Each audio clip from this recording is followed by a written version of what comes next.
Muy buenas tardes con toda la parte procesales. A ver la grabación. Bien. Vamos a dar inicio a la presente audiencia en la causa número 36 del 2017-113 de la tercera sala penal. En esta oportunidad integrado por quien les habla en la condición de presidente Martínez Castro, el doctor Ramiro Salinas y el doctor Hans Contreras. Bien, teniendo como director de debate al doctor Ramiro Salinas. Le cedemos la palabra, doctor. Bien, buenas tardes con todos. A ver, para iniciar, señor asistente, de cuenta de la acreditación de las partes que han concurrido a esta audiencia virtual. Buenas tardes, señor presidente, con los integrantes del colegiado y sujetos procesales conectados a esta audiencia. Doy cuenta a usted, señor director de debates, de la concurrencia virtual por parte del representante del Ministerio Público, del doctor Hernán Wilfredo Mendoza Salvador, fiscal adjunto superior de la Fiscalía Superior Coordinadora del Equipo Especial. Asimismo, se encuentra conectado en defensa de la investigada Susana María del Carmen Villarán de la Puente, el abogado Raúl Parión Arana. Es todo lo que doy cuenta a usted. Bien, ¿alguna observación a la acreditación, señor fiscal? No, señor juez superior. Señor abogado. Señor presidente, ninguna. Bien. A ver, empiezo preguntando. ¿Van a insistir en el recurso a ver la fiscalía? De nuestra parte, no, señor presidente. ¿La defensa? ¿La defensa? ¿Va a insistir en el recurso? Sí, señor director de debates. Bueno, a ver. Antes de darle el uso de la palabra a la fiscalía, para que argumente su desistimiento que expresa, se da cuenta que es objeto de apelación la resolución número 29, que resolvió, fundado en parte el pedido que formulado por la defensa técnica de Susana María del Carmen Villarán, en el proceso que se recibe por lavado de activos y otros en agravio del Estado, y se dispuso el cese de la regla de conducta de la comparecencia con restricciones referido a la prohibición de efectuar declaraciones a los medios de prensa, radial, escrito o televisiva respecto de este caso. Asimismo, declarar infundado el extremo de solicitud de la defensa técnica que solicite el cese de la regla de conducta de la obligación de no ausentarse del lugar de su domicilio sin autorización judicial. La Fiscalía, en un extremo, planteó apelación solicitando que se revoque la recurrida, así que, señor fiscal, como he expresado que no va a insistir, le damos el uso de la palabra para que argumente. Gracias, señor director de debates. Señores magistrados, al amparo de lo establecido en el artículo 406, numeral 1 del Código Procesal Penal, formulamos desistimiento del recurso de apelación formulado. Señores magistrados, el despacho de la Fiscalía Superior coincide con los términos de la resolución 29 del 7 de septiembre del 2022, cuando declara fundado en parte el pedido formulado por la defensa técnica de la investigada Susana María del Carmen Villarán de la Puente y dispone el cese de la regla de conducta de la comparecencia con restricciones referido a la prohibición de efectuar declaraciones a los medios de prensa, radial, escrita o televisiva respecto de este caso, impuesta entonces en la resolución 8 del 21 de mayo de 2021, pues concita a la Convención Americana de Derechos Humanos, sentencias de la Corte Interamericana de Derechos Humanos en el caso Tristán Donoso versus Panamá, la opinión consultiva número 5 de la Corte Interamericana de Derechos Humanos y doctrina autorizada.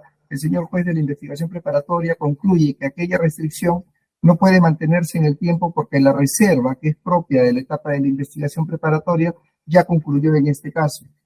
Además, porque existen otras restricciones que serían eficaces para evitar el contacto con coimputados, testigos y peritos bajo apercibimiento de empeorar su situación jurídica. En ese sentido, es pertinente citar lo dicho por la Sala Penal Permanente de la Corte Suprema de la República en la sentencia de casación del 2 de septiembre del 2022, recurso de casación 2848, 2021 nacional, fundamento jurídico octavo, cuando dice que la restricción en materia de cuestionamiento resulta impertinente por falta de base legal explícita a los efectos de contribuir a evitar los riesgos procesales de fuga o de obstaculización. Pido, señores magistrados, que previo control respectivo declaren fundado el pedido de desistimiento. Muy bien, la defensa, ¿algo que alegar respecto a lo que ha argumentado la Fiscalía? Sí, señor director de debate, señores jueces, señor fiscal. Muy puntualmente, por supuesto que convenimos con la posición de la Fiscalía y saludamos la posición del Ministerio Público. Solamente subrayar que ya es una nueva línea de interpretación que desde el Poder Judicial y ahora desde el Ministerio Público se viene aceptando de que transcurrida ya la investigación preparatoria donde existían los riesgos correspondientes que implicaba el ejercicio de ese derecho por el cual en su momento se restringió. Creo que acontecido esa etapa, estando ya en una etapa con acusación, es correcto al amparo de toda la normativa internacional, constitucional y legal que ya se permita ejercer la defensa material a mi patrocinada. Así es que desde esa perspectiva simplemente saludar y estamos conformes, señor presidente, señor director de debates.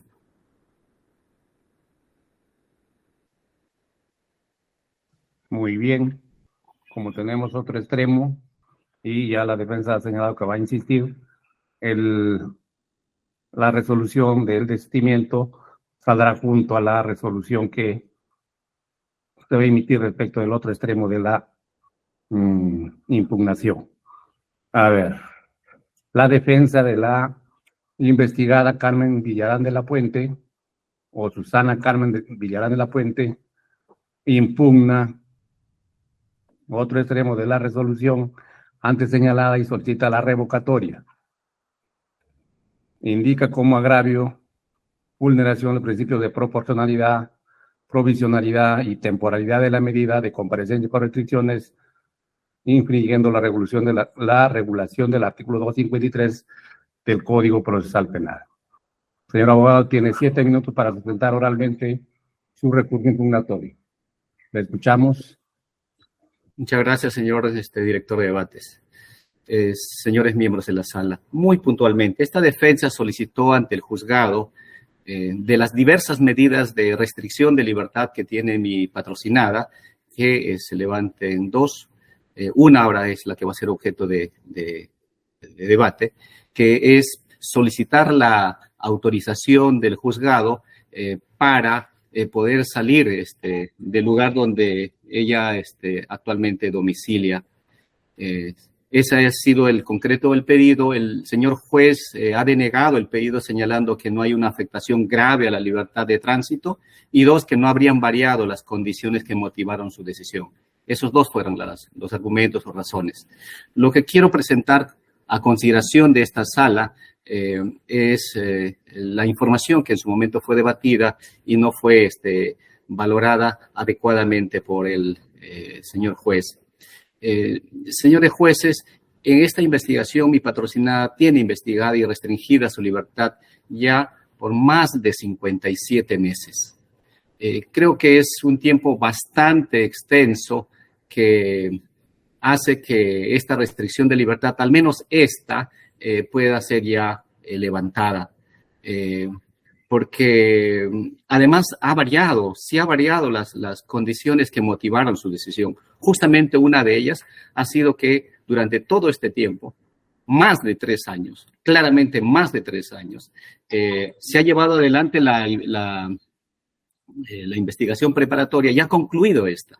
Hay una acusación ahora contra mi patrocinada, donde se formula una acusación grave, de tal manera que a este tiempo las condiciones han variado y en primer lugar, señalar que mi patrocinada tiene ya 72 años, vive sola en su departamento, tiene un hijo y una nieta que viven en el departamento de San Martín.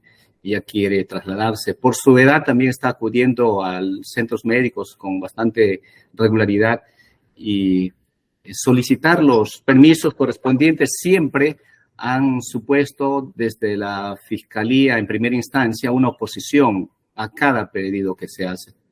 De tal manera que creo que a estas alturas, en este momento, ya se torna desproporcionado, no solamente porque viene arrastrando este pedido durante estos 57 meses, sino porque la razón de ser de estas restricciones guardaban sentido durante la investigación preparatoria que ya concluyó.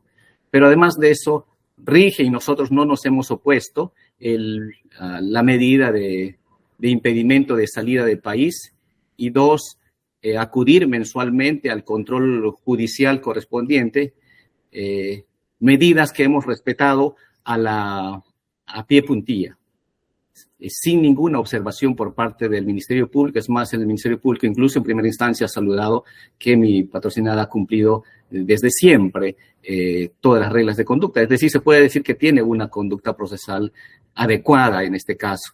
De tal manera que el pedido concretamente se basa en esas consideraciones ya dadas. Creemos que esta restricción de libertad, esta de solicitar siempre previamente la autorización para poder trasladarse fuera del domicilio, del radio de domicilio de su vivienda, donde actualmente ella vive, ya se torna desproporcional. No se pueden mantener estas restricciones indefinidamente en el tiempo. Por las otras medidas que ya existen, están vigentes, se logra los cometidos que se pretende de sujeción a la investigación, por lo que creemos que es razonable levantar también esta medida. Nada más, señores jueces, son esos claros los argumentos que quiero exponer a su consideración para que en su oportunidad los valoren y de conciliar con ella accedan a levantar esa medida. Gracias. Muy bien, la Fiscalía le tomamos. Gracias, señor director de debates. Aparece claro que aquí no está en discusión la variación o no de la medida de comparecencia con restricciones que fue impuesta a la ahora acusada Villarán de la Puente en el proceso que se le sigue por delito de lavado de activos y otros en agravio del Estado.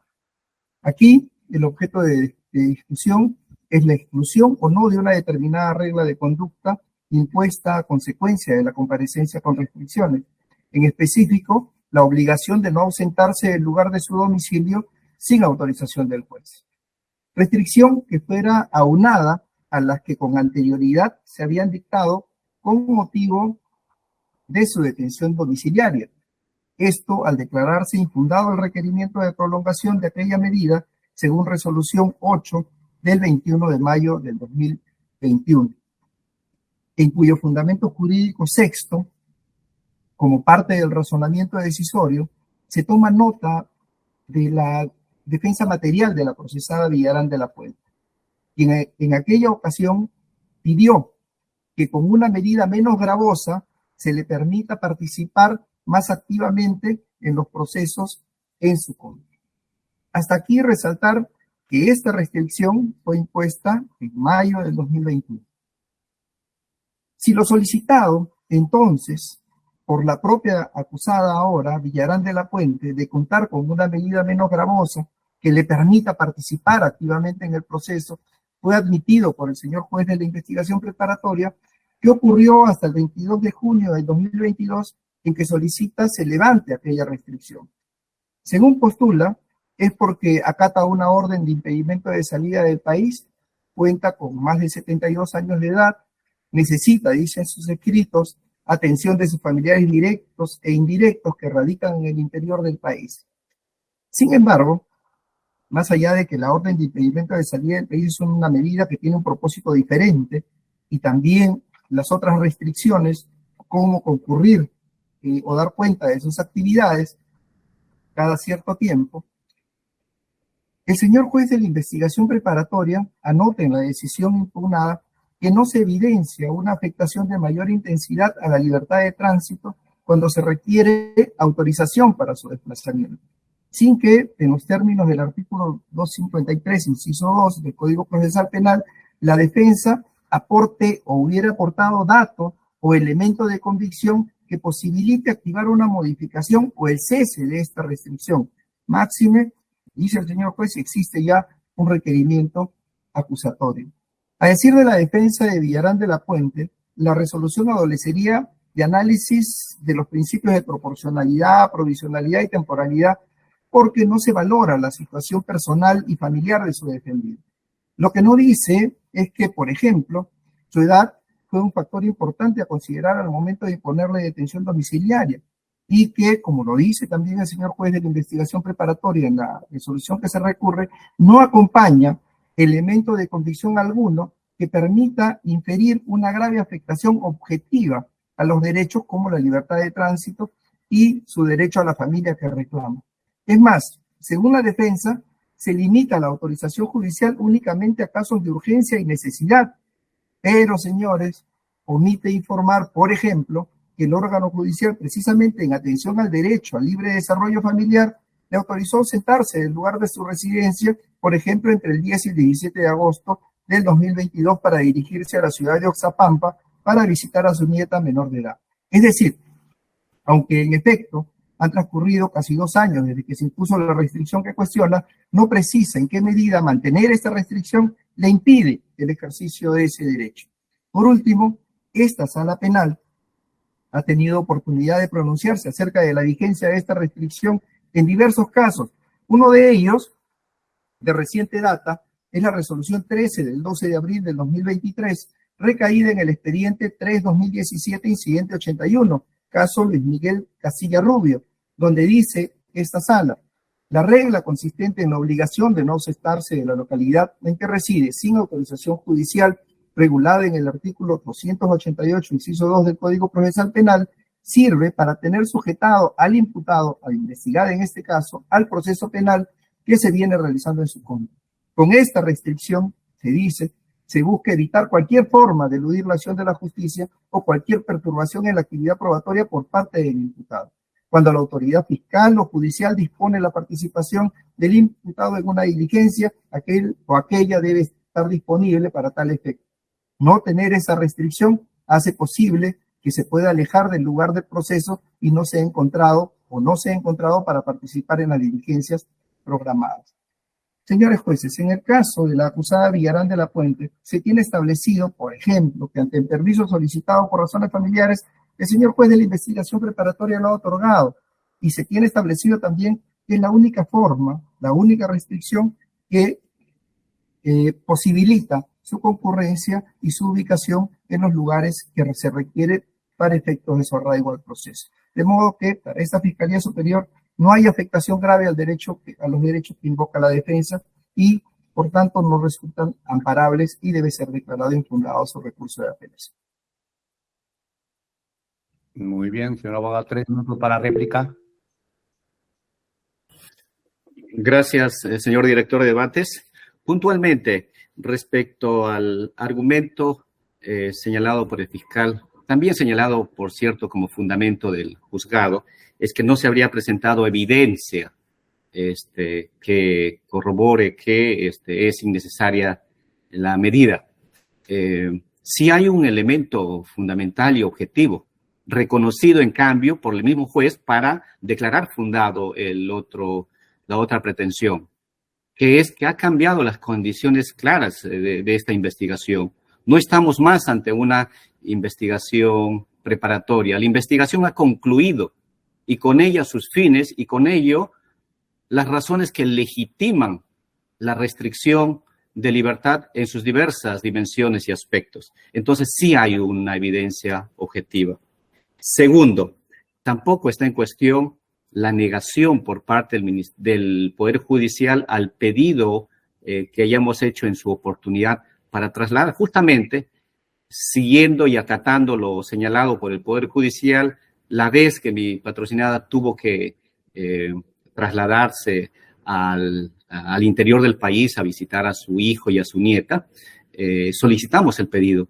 Y por cierto, fue cuestionado en su momento por el Ministerio Público en primera instancia. Se opuso. Y claro, salió la decisión del juzgado correspondiente y se accedió. Entonces no está en cuestión. Lo que estamos cuestionando es que podría esta medida levantarse y con tal situación no modificar el estado de cosas en relación a la sujeción de mi patrocinada a la investigación. no es la única forma. El señor fiscal dice que es la única forma. No es la única forma porque además hay evidencia de ello.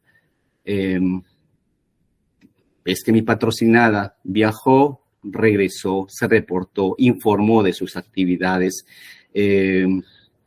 También existe la medida de que mi patrocinada mensualmente se reporta ante el Poder Judicial y da cuenta de sus actividades. El día en que infrinja esa medida será razón suficiente para poder pedir una revocatoria o imponerle una medida gravosa. Mi patrocinada ha venido cumpliendo cabalmente con ello, entonces creemos que esa es una medida suficiente. Sí hay perjuicios, quizá no se observa con mucha claridad de el solicitar el permiso previo, señores jueces, y es lo que yo quiero poner a su consideración.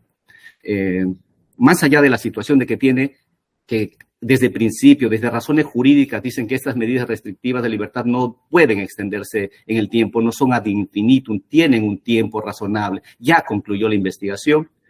El solicitar siempre este tipo de permisos previos obedece un trámite que demora en el tiempo y normalmente es sometido a una oposición del Ministerio Público. Y este trámite pone siempre en la situación de zozobra mi patrocinada de atenderse al hospital. Previamente tiene que avisar rápidamente y pedir la autorización porque es riesgoso esto, pedir estas autorizaciones.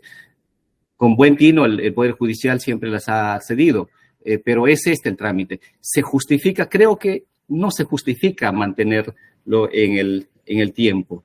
Es esa la razón. Creemos que ya la situación es distinta, podría lograrse aquello que pretende el Ministerio Público con las otras medidas vigentes y creo que además es previsible, dada los antecedentes que mi patrocinada ha venido mostrando de sujeción a la investigación, que bastarán con ellas.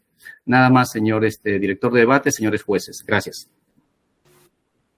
A ver, la Fiscalía duplica 3 minutos, pero quisiera que se refiera a 2 puntos para evitar las preguntas futuras. Primero, que lo que habríamos dicho en el caso de Castilla Rubio es que sería para investigación preparatoria y que en este caso ya estamos en etapa intermedia, entiendo. Y segundo, que hay la medida, pues que cada fin de mes de cuenta de sus actividades, que sería suficiente para vincular a la investigada con el proceso. ¿Qué tiene que decir la Fiscalía? Sí, señor. Antes de ello, quisiera dar cuenta de que no hay ningún reporte o registro de que se hubiese negado o siquiera opuesto por un tema de atención hospitalaria. Por otro lado, en relación a lo que manifiesta la defensa y a lo que usted pregunta, el Ministerio Público estima que todas las restricciones pueden estar vigentes incluso después de la investigación preparatoria.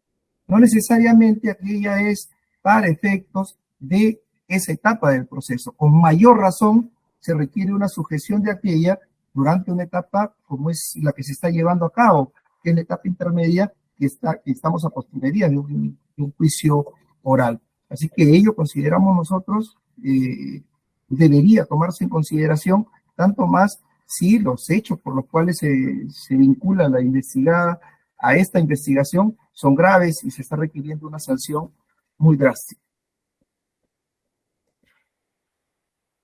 Y respecto de que la otra medida sustituiría o sería suficiente. Las medidas, señor, cada una tiene un propósito y también lo ha referido esta sala en diversos pronunciamientos. El propósito de esta medida, en efecto, es arraigarla a la investigación y vincularla a las situaciones que pueda tener ante el órgano jurisdiccional y que esta persona pueda requerir, como lo ha venido haciendo, al menos en una ocasión, ante el señor juez de la investigación preparatoria, para poder desplazarse hacia un lugar diferente de donde es su lugar de residencia. Solo eso, señor. Solo una pregunta a la Fiscalía. Bueno, entiendo que estamos en etapa intermedia, pero ya se convocó a la audiencia preliminar. Sí, señor, ya están en la etapa de viendo el tema del pedido de sobreseimiento porque es un requerimiento mixto. ¿Eso es cierto, señor abogado? Es correcto, es correcto, señor director de debate. Ya vamos en la segunda audiencia de control de acusación. Bien, por mi parte tengo una pregunta más. Doctor Martínez, ¿alguna pregunta? Ninguna pregunta de mi parte. Doctor Contreras. Ninguna, señor director de debate. Bien, entonces con esto damos por cerrado el debate de este incidente y el colegiado pasa a deliberar y tomar la decisión que va a ser puesta en conocimiento de las partes en sus casillas electrónicas, en el término que establece la ley. Bien, hemos concluido, señor presidente. Muchas gracias, Muy señores bien. jueces superiores. Buenas tardes. Todas partes. Muchas Buenas gracias, tardes. señor presidente, señor fiscal. Buenas tardes con todos. Considero-